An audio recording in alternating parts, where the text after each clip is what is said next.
할렐루야, 반갑습니다. 찬양단 세미나로 뵙게 돼서 반갑습니다.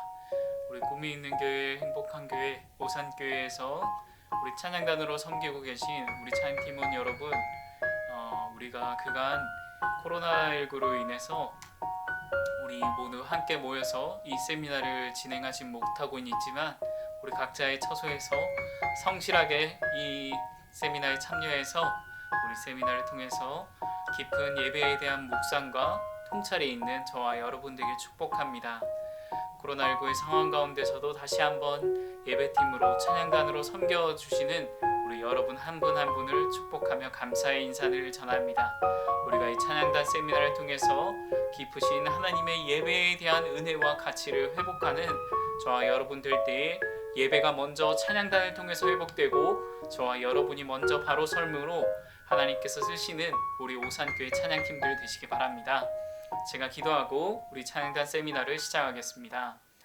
아버지 하나님 감사합니다. 하나님께서 사랑하시는 우리 오산교회 찬양단, 하나님께서 때와 시기에 따라 하나님 우리를 섬김에 따라 하나님께서 우리를 은혜의 자리에 불러 모아주심에 감사드립니다. 찬양단 세미나를 통해서 우리가 높으신 하나님의 뜻을 깨닫게도 하시고 아버지 하나님의 생각을 예배팀의 이 세미나를 통해서 더 깊이 묵상할 때에 하나님 예배가 살아나 하나님을 더 기뻐 찬양하며 들었던 찬양의 손 더 높이 들 수 있는 영광의 자리들 되게 해 주옵소서.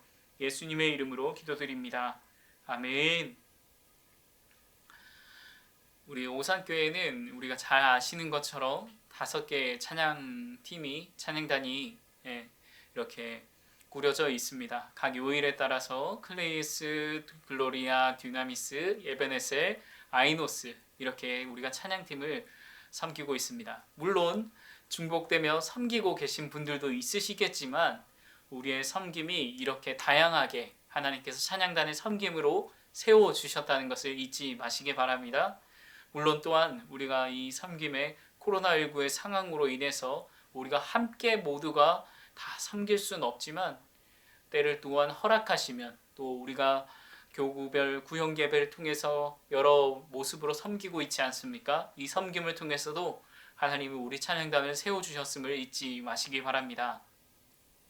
먼저 강의를 들어가면서 가장 부담스러운 이야기, 가장 이야기 어려운 이야기일 수도 있는 우리 매주 과제에 대해서 조금 설명을 해드리겠습니다. 우리가 듣게 되는 강의는 예배에 대한 강의입니다. 어쩌면 한 번쯤은 들어보았을 수도 있고 어쩌면 또 너무 쉽게 넘겨버렸던 그 이야기들을 한데 모아서 우리가 강의를 진행합니다. 그래서 이 강의 길지 않은 강의입니다. 한 강의에 30분 되지 않는 강의 시간이니 이 강의를 잘 듣고 오셔서 강의를 듣고 이제 강의에 대한 요약과 더불어 강의에 대한 또 소감을 나의 적용과 더불어서 적어주시면 이 두 가지를 적어서 A4 반절 이상 적어서 각 팀 연습 시간 혹은 주일에 이제 사무실이나 제게 직접 전해주시면 이제 강의 소감문, 강의 감상문을 제출한 것으로 인정됩니다.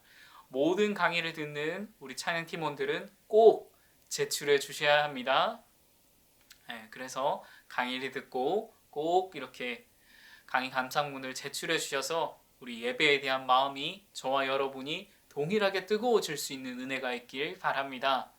더불어서 마지막 주, 즉 6번째 강의가 이루어진 그 다음 주일에는 제가 읽을 거리를 그 주에 올려드리도록 하겠습니다. 읽을 거리를 읽고 이제 그것 또한 요약하고 이제 모든 강의를 마무리하면서 감상문을 덧붙여서 A4 2매 이내의 범위로 제출해 주시기 바랍니다. 매주마다 숙제가 있고 또 마지막 시간까지 숙제가 있으니 쉽지 않으실 테지만 이 시간을 통해서 우리의 예배가 더욱 견고히 설 수 있음을 잊지 마시기 바랍니다. 우리가 이 예배에 대한 강의 시간 없이는 우리가 쉽게 예배에 대한 강의를 들어볼 수가 없어요. 그래서 이 시간이 우리에게 꼭 필요하다는 것을 다시 한번 상기시켜 드리면서 강의를 시작하도록 하겠습니다.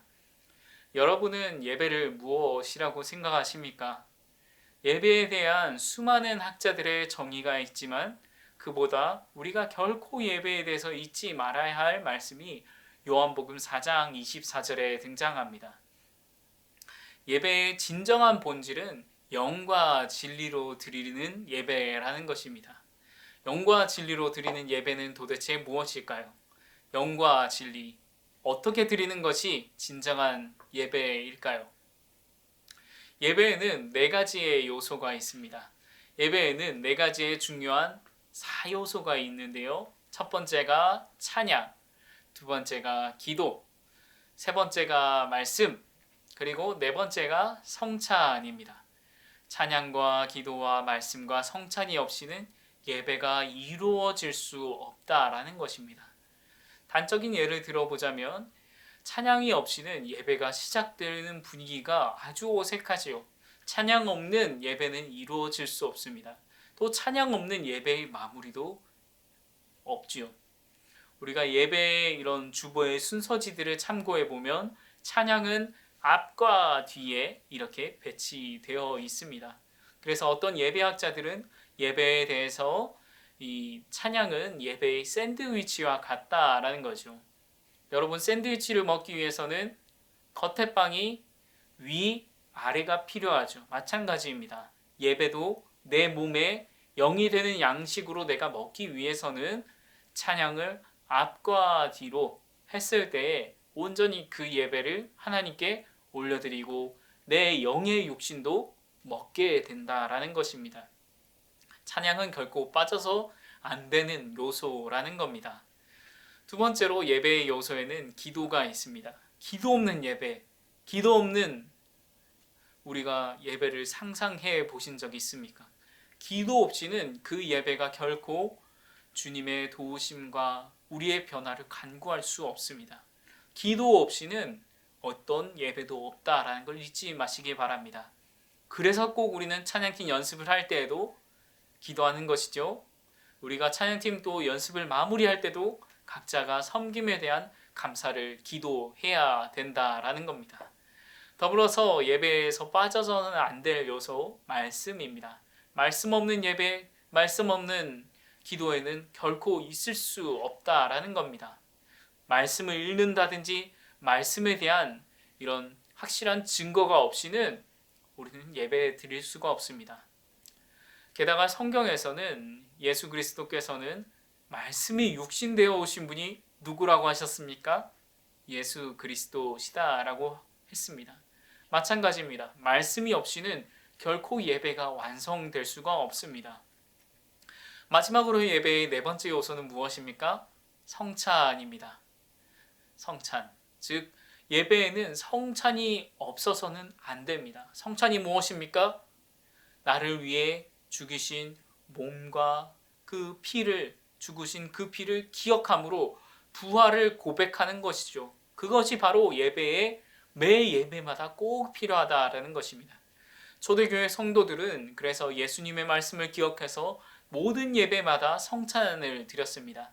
하지만 현대의 예배에 이르러서는 성찬을 시간의 편의상 그리고 말씀 가운데 성찬이 증거되었음을 믿는 믿음으로 성찬을 매 예배 시에 하진 않지만 성찬의 의식은 그대로 담고 있습니다. 그래서 우리가 드리는 모든 예배는 성찬의 흔적이 남아있음을 우리는 잊지 말아야 합니다. 말씀이 선포되는 자리가 구역이 그 배경일지라도 그 가운데 그 중심에는 예수 그리스도, 우리를 향한 부활의 확증이신 예수 그리스도가 있음을 우리는 잊지 말아야 한다라는 겁니다. 로버트 웨버라고 하는 이 예배학자는 이렇게 말했습니다. 예배란 하나님이 우리에게 약속하신 말씀들과 예수 그리스도의 탄생과 공생의 죽으심과 부활 그리고 다시 오심이 드러나고 기억되어야 한다라고 말했습니다. 이 로버트 웨버가 말한 이 예배는 무엇입니까? 예배마다 그리스도가 나타나는 것이 진정한 예배라는 것입니다.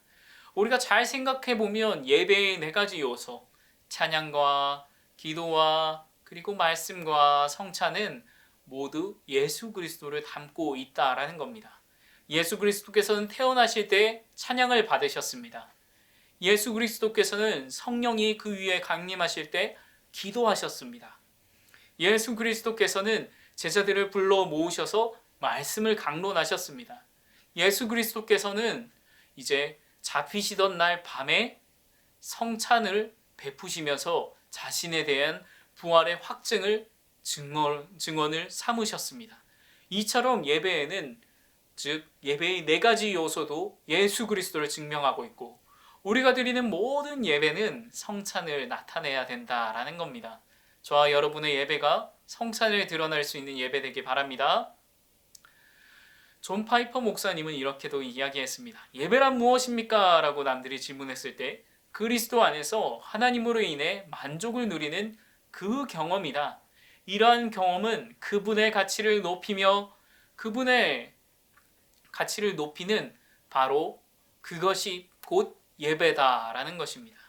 즉 존 파이퍼 목사님이 말한 이 예배라는 것은 그리스도 안에서 하나님으로 인해 만족을 누리면서 하나님의 가치를 높여드리는 것, 그리스도의 가치를 높여드리는 것이 바로 예배입니다.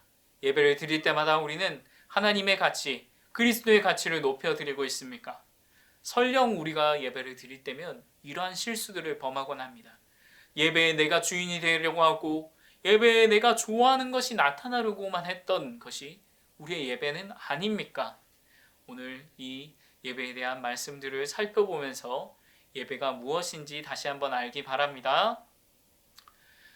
우리가 믿는 믿음의 고백 중 하나인 웨스터민스터 소요리 문답 제1과에서는 우리가 드리는 찬양은 무엇인지, 예배가 무엇인지, 우리가 왜 예배를 드려야 하는지에 대해서 바로 이렇게 말하고 있습니다. 웨스터민스터 소요리 문답 제1과 1문입니다. 첫 번째 1문이 등장합니다. 사람의 제일 되는 목적이 무엇입니까? 라고 이렇게 등장합니다. 그리고 제1답으로 이제 이렇게 등장합니다. 사람의 제일 되는 목적은 하나님을 영화롭게 하는 것과 영원토록 그를 즐거워하는 그것이다. 그렇습니다. 우리는 왜 예배를 드려야 합니까? 사람의 제일 되는 목적이 하나님을 영화롭게 하고 영원토록 그를 즐거워하는 것이기 때문입니다. 우리는 예배드리기 위해서 만들어졌고 찬양하기 위해서 우리는 우리의 그리스도인됨의 목적이 있다라는 겁니다. 그렇다면 우리는 여기서 중요한 예배의 가치관을 이를 통해서 알 수 있습니다. 우리의 일평생의 목적은 무엇인지, 우리가 팀원으로서, 찬양 팀원으로서 섬겨야 되는 목적이 무엇입니까? 바로 우리의 믿음의 고백이 여기에 담겨져 있기 때문입니다. 우리 함께 있진 않지만 이렇게 한번 얘기하면 좋겠습니다. 우리의 제일 되는 목적이 예배입니다. 다시 한번, 우리의 제일 되는 목적이 찬양입니다. 우리 제일 되는 목적을 실천하는 저와 여러분 되기 바랍니다. 갑자기 우리 화면이 바뀌었는데요. 깜짝 퀴즈를 내겠습니다. 깜짝 퀴즈는 강의 소감문 제출 시에 함께 제출해 주시면 가산점이 있습니다. 깜짝 퀴즈 1번 갑니다. 예배의 4가지 요소를 적어 오시기 바랍니다. 예배의 4가지 요소 감상문에 꼭 적어주시면 가산점이 있습니다. 예배의 4가지 요소입니다. 예수 그리스도를 나타내는 4가지 요소죠. 기억하셔서 제출해 주시기 바랍니다. 그 다음 우리 계속해서 강의를 이어가도록 하겠습니다. 예배란 그러면 무엇인가에 대해서 요한복음의 말씀을 더 깊이 살펴보겠습니다. 요한복음 4장 19절에서 20절은 예수님께서 이제 수가성 여인에게 말을 들었을 때 수가성 여인이 했던 말입니다. 수가성 여인이 이렇게 말합니다. 여자가 이르되 내가 보니 선지자로소이다. 우리 조상들은 이 산에서 예배하였는데 당신들의 말은 예배할 곳이 예루살렘에 있다 하더이다. 수가성 여인은 예배할 곳이 예루살렘에만 있습니다. 제가 그렇게 들었습니다. 라고 이야기하고 있는 것이죠. 이것에 대해서 예수님은 뭐라고 대답하셨을까요? 요한복음 4장 21절에서 22절의 말씀 제가 읽어보겠습니다. 예수께서 이르시되 여자여 내 말을 들으라. 이 산에서도 말고 예루살렘에서도 말고 너희가 아버지께 예배할 때가 이르리라. 너희는 알지 못하는 것을 예배하고 우리는 아는 것을 예배하노니 이는 구원이 유대인에게서 남이라. 아멘. 예수님께서는 수가성 여인의 말에 대해서 이렇게 말씀하셨습니다. 내 말을 믿으라. 이 산에서도 말고 예루살렘에서도 말고라고 하셨던 것입니다. 여기에 이어서 또 그 여인에 대해서 예수님께서는 이렇게 말씀하십니다. 요한복음 4장 23절에서 24절의 말씀입니다. 아버지께 참되게 예배하는 자들은 영과 진리로 예배할 때가 오나니 곧 이때라. 아버지께서는 자기에게 이렇게 예배하는 자들을 찾으시느니라. 하나님은 영이시니 예배하는 자가 영과 진리로 예배할지니라. 아멘.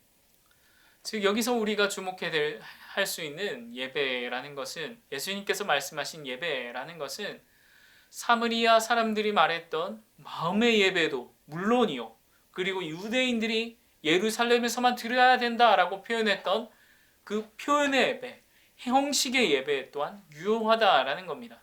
즉 이 말씀을 간추려서 참된 예배는 무엇인가 라고 살펴보자면, 참된 예배는 진정으로 마음을 드리는 예배이자, 그리고 참된 예배는 표현으로서의 형식을 갖춘 예배라는 겁니다. 우리가 드리는 예배는 늘 주보라는 곳에 표시가 되어 있습니다. 가끔은 이 형식이 무엇인지 답답해 보일 때도 있죠. 하지만 우리는 이 형식도 예수님께서 절대로 무시하지 않으셨다라는 것을 잊어서는 안 됩니다. 우리가 드리는 예배는 형식도 마음도 중요한 것이 바로 예배라는 것입니다. 그래서 이것을 일컬어 영과 진리로 드리는 예배다라고 할 수 있는 것이지요. 예배에 대한 영어 단어로 worship이라는 표현을 씁니다. worship은 잉글로색슨족의 단어인 worth, 그리고 어떠한 일을 하는 사람이라는 뜻을 가지고 있는 이 종사자라는 뜻에 가지고 있는 ship이 합쳐져서 worship이라는 단어를 씁니다. 즉 이 단어가 결합됨으로써 가장 가치 있는 일을 하는 사람, 그것이 바로 예배라는 것입니다. 가장 가치 있는 일, 아까 읽었던 웨스트민스터 소유리 문답에 등장했던 제일 문답에서 등장했던 것과 동일한 말이 나타납니다. 가장 가치 있는 일을 하는 것, 바로 예배라는 것입니다. 가장 중요한 일을 하는 것, 예배라는 겁니다. 우리가 할 수 있는 일상의 모든 일보다 더 중요한 것은 바로 예배라는 겁니다. 우리가 하루의 일과를 보내면서도 우리가 잊지 말아야 될 것, 예배라는 겁니다. 저와 여러분이 아무리 바빠도 예배하며 진정으로 예배할 때 내 삶이 가치가 있음을 잊지 마시기 바랍니다. 그렇다면 구약 성경에서 본 성경 속에 등장한 예배는 무엇인지 우리 함께 살펴보도록 하겠습니다. 예배라는 말은 구약에서 첫 번째로 샤하라는 말로 등장합니다. 샤하라는 말은 엎드리다, 절하다, 내려놓다 라는 뜻이 있습니다. 창세기 18장 2절을 한번 화면을 보시며 읽겠습니다. 물론 제가 이렇게 화면에 띄우지 않고 한 절씩 읽어도 좋겠지만 우리 시간 단축과 강의 시간을 위해서 이렇게 하는 점 양해해 주시기 바랍니다. 화면을 보시면서 같이 읽어보겠습니다. 눈을 들어 본즉 사람 셋이 맞은편에 서 있는지라 그가 그들을 보자 곧 장막문에서 달려나가 영접하며 몸을 땅에 굽혀. 아멘. 하나님께서 아브라함을 통해 아브라함에게 다시 한번 하나님의 사자들을 나타나셨을 때 나타났던 일입니다. 소돔과 고모라는 멸망 가운데 처해 있고 하나님께서는 다시 한번 이 아브라함에게 나타나셔서 아브라함에게 언약을 하시는 그 배경 가운데 이 하나님의 사자들이 나타났을 때 아브라함은 어떻게 했습니까? 몸을 땅에 굽혔다라는 표현을 씁니다. 이 단어는 샤하라는 히브리어 단어로 나중에 등장하는 절하다, 경배하다라는 동일한 뜻을 가지고 있습니다. 아니 어떻게 몸을 땅에 굽히다라는 말이 경배하다라는 단어가 될 수 있을까요? 바로 이 몸을 땅에 굽히다라는 모습 자체가 경배하는 자의 올바른 몸의 자세라는 것입니다. 다 모두들 이런 경험이 있을 겁니다. 몸을 땅에 굽혀서 기도했던 적, 무릎을 꿇고 엎드려서 하늘의 하나님께 기도했던 적이 있지 않습니까? 그것이 바로 진정한 예배의 시작이라는 겁니다. 사무엘하 12장 20절에서는 다윗이 이런 일을 한 적이 있습니다.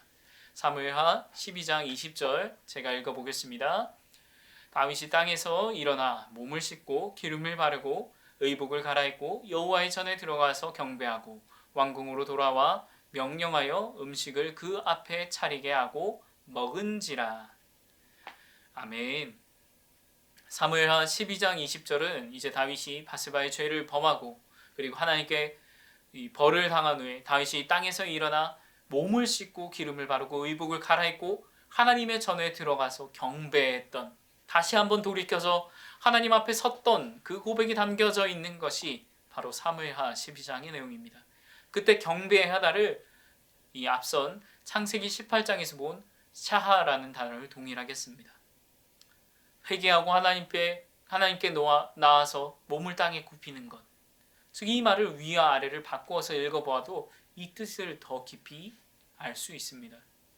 몸을 땅에 굽혀 왕궁으로 돌아왔던 이 다윗, 그리고 하나님의 사자를 보며 영접하며 경배했던 아브라함의 모습, 그것이 바로 샤하의 모습입니다. 고대 사회에서는 무릎을 꿇는 행위는 복종만이 아니라 도우심을 구하는 모습이었습니다. 종들이 왕에게 무릎을 꿇지 않습니까? 동일하게 무릎을 꿇을 때 복종이자 도우심을 구하는 것이죠. 아브라함이 이런 마음으로 나아갔고 다윗도 이러한 마음으로 하나님 앞에 나아갔던 것입니다. 즉 샤라는 예배의 단어는 내가 나타나는 예배가 아니라 경배의 대상은 오직 하나님 한 분이심을 나타내는 것이 바로 샤의 고백입니다. 저와 여러분은 샤의 고백을 드리고 있습니까? 예배를 드릴 때면, 찬양팀으로 섬길 때면 내가 드러나고 싶을 때가 있습니다. 물론 찬양팀을 오랜 기간 섬기면서 또 오랜 기간 훈련을 받으면서 자연스럽게 당연히 나는 드러나지 않겠지라는 마음이 있지만 어느새부터 우리의 마음 가운데는 나 아니면 누가 섬기겠느냐라는 이런 예배에 내가 주인 되는 모습이 있지 않습니까? 또는 반대로 여전히 초보적인 신앙의 단계에 머물러서 내가 나타나길, 예배 속에서 내가 손든 것이 나타나고 예배에서 내가 멋지게 연주하는 것이 나타나고 이런 것을 바라고 있지 않습니까? 우리가 드려야 될 진정한 예배는 경배의 대상은 오직 하나님이요 예배의 주요는 오직 하나님이심을 나타내는 것입니다. 저와 여러분이 이것을 잊지 마시기 바랍니다. 두 번째로 구약에 등장하는 예배의 단어는 바로 아바드라는 단어입니다. 아바드는 섬기다, 봉사하다, 일하다 라는 뜻이 있습니다. 원래 이 아바드는 노동하다라는, 일하다라는 의미를 가졌지만 이것이 점점 의미가 발전돼서 제사장들이 성전 기구들을 닦거나 섬기는 일들을 사용할 때 표현했던 말이 바로 아바드입니다. 출애굽기 9장 1절에서는 이러한 모세를 명하시는 하나님의 말씀이 있습니다. 제가 읽도록 하겠습니다. 여호와께서 모세에게 이르시되 바로에게 들어가서 그에게 이르라. 이브리 사람의 하나님 여호와께서 말씀하시기를 내 백성을 보내라. 그들이 나를 섬길 것이니라. 여기서도 섬길 것이니라 라는 단어를 통할 때 아바드라는 단어를 사용합니다. 하나님께서 출애굽 당시에, 즉 애굽의 종이 되었던 이스라엘 백성들을 하나님의 종으로 삼으실 때 사용하셨던 말씀이 바로 이 아바드입니다. 애굽이 주인이 아니라 하나님이 주인 되게 하는 것, 세상이 주인이 아니라 하나님이 주인 되게 하는 것, 그것이 바로 아바드라는 단어의 뜻입니다. 하나님을 주인으로 섬기는 것, 그것이 바로 진정한 예배라는 말입니다. 여호수아서 24장 14절에서도 이렇게 여호수아가 자신의 고별 설교에서도 말합니다. 그러므로 이제는 여호와를 경외하면 온전함과 진실함으로 그를 섬기라. 너희의 조상들이 강 저쪽과 애굽을 섬기던 신들을 치워버리고 여호와만 섬기라. 만일 여호와를 섬기는 것이 너희에게 좋지 않게 보이거든. 아멘. 여호수아 24장이 무엇입니까? 여호수아의 고별 설교입니다. 여호수아서 1장에서 나왔던 여호수아는 모세의 종으로 등장하지만 여호수아서 24장에서는 여호수아가 하나님의 종, 여호와의 종으로 등장합니다. 하나님께서는 이 여호수아를 통해서 이제 여호와의 종으로, 사람의 종이었지만 하나님의 종으로 삼으셨을 때 이 여호수아의 입술에서 나왔던 고백이 하나님을 섬기라, 하나님을 아바드해라 라는 말을 씁니다. 이 아바드라는 말, 즉 여호수아도 자신의 삶을 다 살펴보니 모든 여리고 땅, 모든 가나안 땅을 점령하고 나보니 우리가 정말로 해야 될 일은 무엇인가? 하나님을 내가 종으로 섬기는 것이 바로 필요하다라는 의미에서 이 아바드라는 단어를 씁니다. 아바드라는 단어는 종과 같은 섬김의 예배를 뜻할 때 사용합니다. 우리가 드리는 예배는 영어로 또한 서비스라는 단어를 쓰기도 합니다. 서비스가 무엇입니까? 내가 도움을 받는 것입니다. 내가 섬기는 것입니다. 그것이 바로 이 아바드의 뜻입니다. 우리가 드리는 예배는 내가 섬김을 받는 것이 아니라 내가 종이 되는 것입니다. 굳은 일도 내가 섬기고 내가 남들보다 조금은 일찍 나와서 이 예배를 내 마음으로, 내 힘으로 섬겨나가는 것이 진정한 아바드라는 것입니다. 또 이 아바드는 일하다라는 뜻이 있죠. 그래서 우리는 이러한 의미도 접근해 볼 수 있습니다. 나의 일상의 일을 예배로 섬기는 것, 그것 또한 우리의 참된 예배다라는 것을 알게 됩니다. 가인과 아벨이 농사를 지었을 때, 가인과 아벨이 일을 했을 때 그때 쓰였던 단어도 이 아바드라는 단어입니다. 즉 우리는 나의 일상의 일을 예배로 섬길 때 우리의 진정한 예배가 세워짐을 잊지 마시기 바랍니다. 그렇다면 신약 성경에서는 어떤 단어를 쓰고 있을까요? 첫 번째로 레이투르기아라는 단어입니다. 레이투르기아라는 단어는 사역하다, 섬기다 라는 뜻입니다. 특별히 이 단어는 국가의 직무를 섬길 때에 자주 헬라 세계에서 쓰였던 단어입니다. 히브리서 9장 21절입니다. 또한 이와 같이 피를 장막과 섬기는 일에 쓰는 모든 그릇에 부렸느니라. 히브리서 9장 21절에서는 섬기는 일에 라는 단어를 쓸 때 이 레이투르기아라는 단어를 씁니다. 게다가 이 뭔가 직분을 섬기는 단어로도 사용하게 되는데 히브리서 8장 6절입니다. 그러나 이제 그는 더 아름다운 직분을 얻으셨으니 그는 더 좋은 약속으로 세우신 더 좋은 언약의 중보자시라. 아멘. 직분이라는 단어를 쓸 때도 레이투르기아라는 단어를 씁니다. 즉 우리가 드려야 되는 예배는 국가의 직무를 수행하듯이 하나님 나라의 백성으로 섬기는 것이 바로 예배라는 것입니다. 이 예배, 레이투르기아라는 단어는 영어 예전, 예배의 도구들, 성찬과 같은 예배의 순서들을 뜻하는 리투르기의 근원이 됩니다. 예배가 하나님의 백성으로 직무이며 책임을 다해야 드려야 된다라는 것을 말해주는 것이 바로 이 레이투르기아입니다. 우리는 하나님 나라의 백성으로 책임을 다해 예배드리고 있습니까? 예배는 공동체성과 질서를 지니고 있습니다. 그래서 우리가 드려야 되는 예배는 나 혼자만 좋아서 드리는 예배가 아니요 공동체가 기뻐해야 되고 또한 질서가 있는 예배여야 된다라는 겁니다. 그렇다 보니 우리가 드리는 예배들은 정해진 시간과 순서와 정해진 틀 안에서 또한 드려야 된다라는 것입니다. 하나님 나라의 백성으로서 드리는 예배이기 때문에 우리는 질서를 가지고 예배를 드려야 된다라는 것이죠. 다음 살펴본 신약에 등장하는 예배에 대한 단어는 프로스키네오입니다. 프로스키네오는 친밀하게 사귀다, 연합하다라는 뜻이 있습니다. 조금 전에 읽었던 요한복음 4장 20절에서도 수가성 여인이 우리 조상들은 이 산에서 예배하였는데 당신들의 말은 예배할 곳이 예루살렘에 있다 하더이다 라는 표현으로 등장합니다. 그런데 여기서 예배하다라는 단어가 쓰였을 때도 바로 이 프로스키네오를 씁니다. 이 산에서 하나님과 친밀하게 사귀었는데 당신들의 말은 예루살렘에 있습니까? 아까 우리가 살펴본 것처럼 예수님께서는 영과 진리로 예배를 드려라 라고 말씀하시죠. 요한계시록 4장 10절에서는 이렇게 말합니다. 24장로들이 보좌에 앉으신 이 앞에 엎드려 새색토록 살아계시는 이에게 경배하고 자기의 관을 보좌 앞에 드리며 이르되 라고 할 때 동일하게 경배하다라는 말 쓸 때 프로스키네오라는 단어를 씁니다. 여기서 깜짝 퀴즈 가겠습니다. 예배가 친밀히 사귀는 것임을 알려주는 예배와 관련된 신약의 단어를 우리 과제에 꼭 적어서 제출해 주시기 바랍니다. 프로스키네오는 샤 비슷한 의미이지만 강제적인 무릎을 꿇는 게 아니라 마음이 수반된 경배를 말합니다. 더 깊이 말하자면 프로스키네오는 예배의 형식과 마음이 조화와 일치가 됨을 말해주는 것이 프로스키네오입니다. 우리가 하나님 앞에 드리는 것은 형식과 마음의 조화가 되어야 됨을 프로스키네오가 말해줍니다. 그 다음 살펴볼 단어는 세보마이라는 단어입니다. 경배하다, 경외하다라는 뜻이 있습니다.